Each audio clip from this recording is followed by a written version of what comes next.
I want you to try something for me. Take a sip of this. What is it? A human drink. It's called root beer.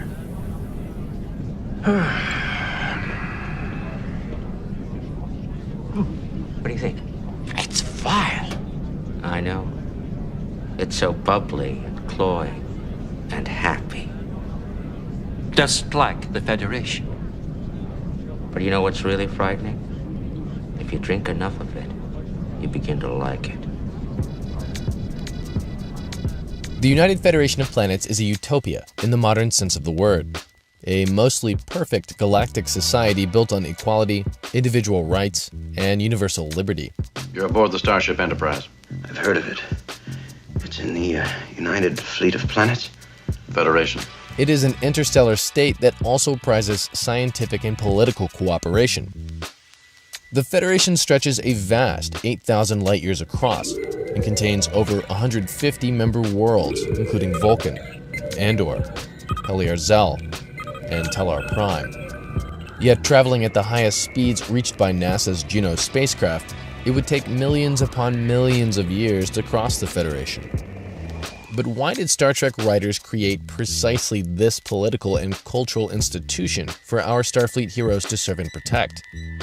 One possibility is that the Federation is the United States of America in idealized form.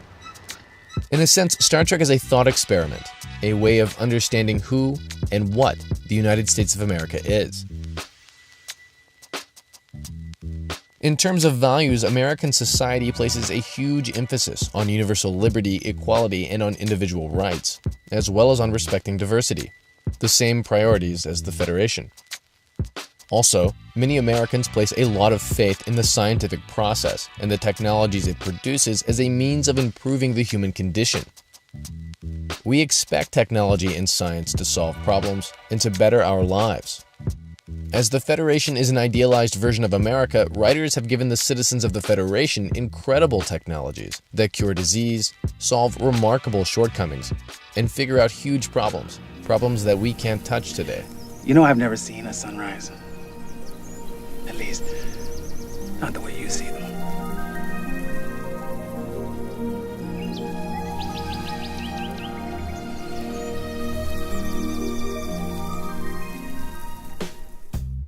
Writers have also given the Federation an idealized history.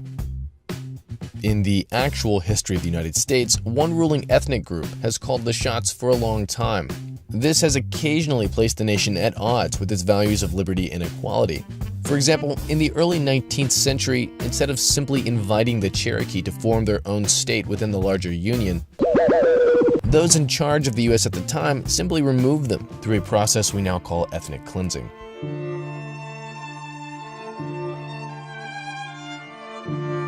This is a sad, regrettable chapter in the American story.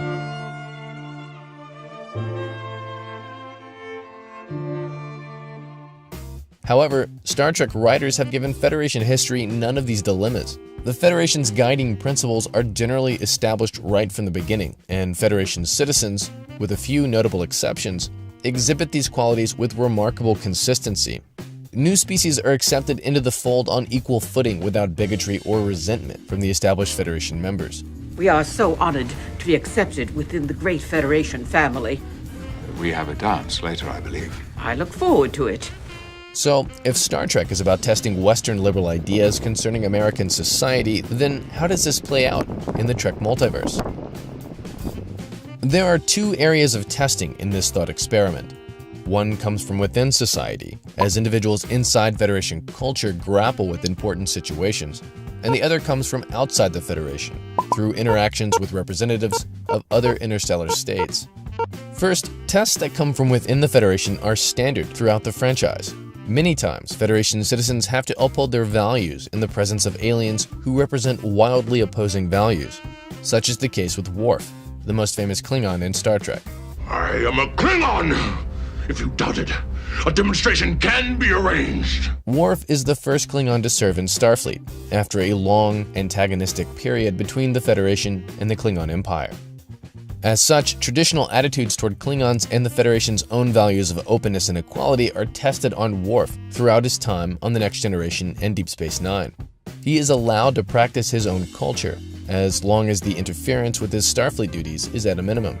Granted, sometimes that allowance becomes problematic. If anyone cannot perform his or her duty because of the demands of their society, they should resign. There is a limit to how far I'll go to accommodate cultural diversity among my officers, and you've just reached it. Worf, like Spock before him, represents the conundrum of assimilating outsiders into Federation society. Values of individual liberty and acceptance are pushed immediately to the forefront as members of Starfleet wrestle with Worf and his Klingon culture. This, of course, is an issue very much alive today in American society. Will American values regarding a multicultural society hold strong as we encounter new situations and people? Worf and characters like him bring this question into focus. The Federation's values may also be tested from cultures outside its political boundaries. For example, in the Next Generation's Half-Life, questions regarding the sanctity of life are raised when the Enterprise encounters a culture that practices voluntary euthanasia. Loxana Troi meets a brilliant scientist, the perfectly healthy and mentally alert Dr. Temison of the planet Kalon 2, just a short time before he is to commit ritual suicide at the tender, productive age of 60. The episode pits ideas about the sanctity of life against the concept of respecting other cultures, a conflict very much center stage within modern American liberalism right now. Jihadists, the question is the degree to which you're willing to say, because I've witnessed this behavior, which we all object to on the part of these people, I'm willing to flatly condemn those of you I don't know and have never met. No, this is not based condemning on people. The majority of these thought experiments happen in this way, in one-off episodic stories with interesting aliens of the week. As the Federation expands into the galaxy and acquires new members, individual citizens are tested as torchbearers of their multicultural society. So far, we've considered this issue on an individual level, but how are Federation values also tested at the state level in interactions with other interstellar communities? How can these alien communities also test American ideas? Each interstellar state encountered in Star Trek represents something of a mirror of exaggerated Federation cultural attributes, and by extension, as a mirror for the United States as well. The Romulans, for example, represent the phenomenon of being ruled by fear. They are a deeply paranoid and secretive people. Believing themselves to be superior to other races, Romulans are also highly xenophobic, practicing a rigid degree of isolationism. Strength, they believe, is the only way to protect their society, so they are ruled by the military and a civil caste system, which includes slavery and keeps non-military subjects in their place.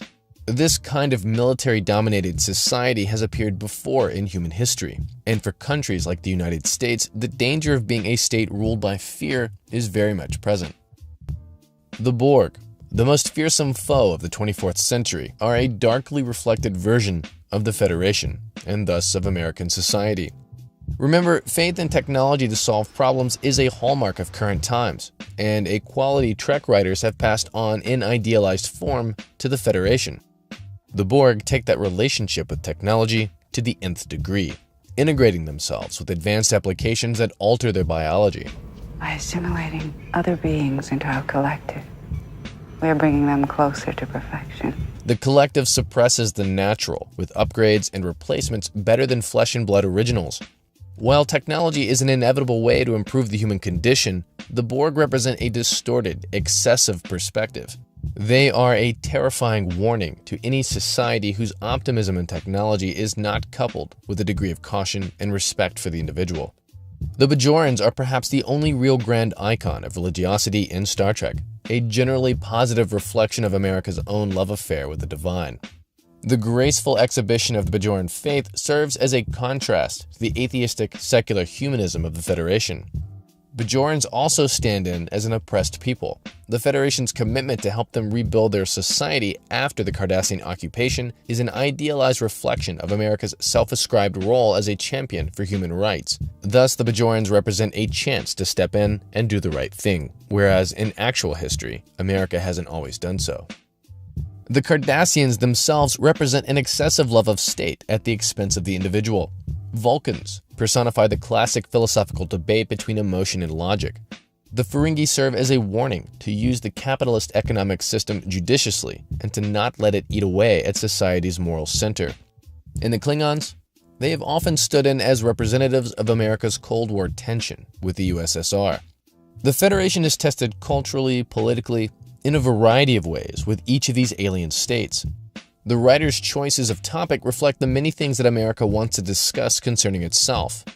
But what do we learn from all these fictional interactions? What value do we glean from pairing the fear-driven Romulans against the Federation's values of openness? From pitching the fervently pious Bajorans against the Federation's tolerant humanism? Or from watching hyper-capitalist Ferengi struggle under the comparatively socialist-like utopia of the Federation? There is probably no one singular lesson. Like the personal relationship we have with a real mirror, our relationship with Star Trek is based on perceptions that change day to day. Sometimes we like what we see. Other times we can tell exactly where we need to put in some work. And occasionally, we don't know how to feel. However, every time we look into the mirror, no matter our feelings, we see ourselves. And the worst part of it is, my only hope for salvation is the Federation. I know precisely how you feel. Thank you for watching. Please feel free to leave a comment in the subspace below and click on over to Patreon to support the channel. And if you are interested in tumbling down the rabbit hole of non-Star Trek topics, then I suggest you visit Curio, a channel driven exclusively by curiosity. Thank you.